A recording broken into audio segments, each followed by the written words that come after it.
한국 이신화 신임 북한인권 국제협력대사는 북한 인권 문제를 다루는 데 있어 인권 탄압 행위의 책임 규명을 최우선 순위에 두겠다고 밝혔습니다.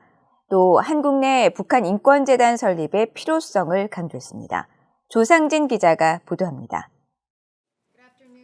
한국 외교부 북한인권국제협력대사로 취임한 이신화 대사가 24일 서울에서 외신들과 기자간담회를 가졌습니다. 전임 문재인 정부가 임명하지 않아 약 5년 동안 공석이었던 북한인권대사직에 취임한 이 대사는 북한 인권 탄압 문제에 대한 책임 규명을 강조했습니다. As for my priority when working as the ambassador, accountability.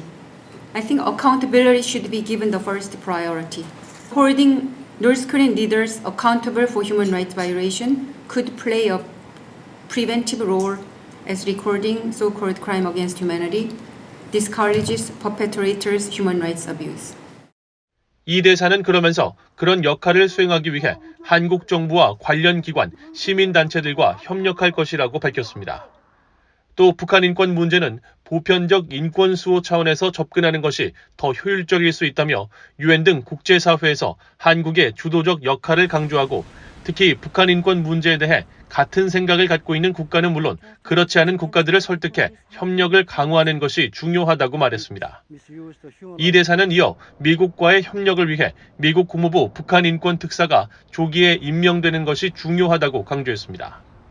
또 다음 주 한국을 방문하는 엘리자베스 살몬 신임 유엔 북한인권특별보고관과 탈북민 중 다수를 차지하고 있는 여성과 아동의 인권 문제에 대한 건설적인 논의를 기대한다고 말했습니다. 이 대사는 또 한국 더불어민주당의 이사 추천 보류로 지난 문재인 정부 시절부터 지연되고 있는 북한인권재단의 설립이 조속히 이뤄져야 한다고 강조했습니다.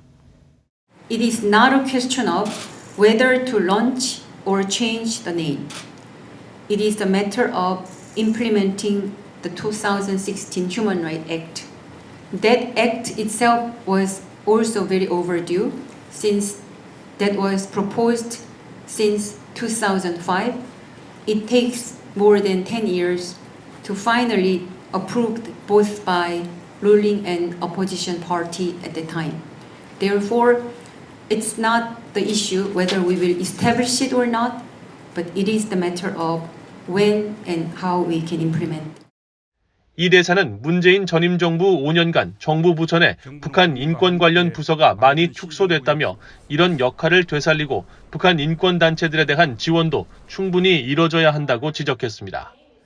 또 중국의 탈북자 강제 북송 문제에 대해서는 망명자를 박해가 우려되는 국가로 송환해서는 안 된다는 강제 송환 금지 원칙, 롱르플망 원칙을 강조하면서 국제사회의 비판 여론을 중국에 꾸준히 보내야 한다고 강조했습니다. VOA 뉴스 조상진입니다.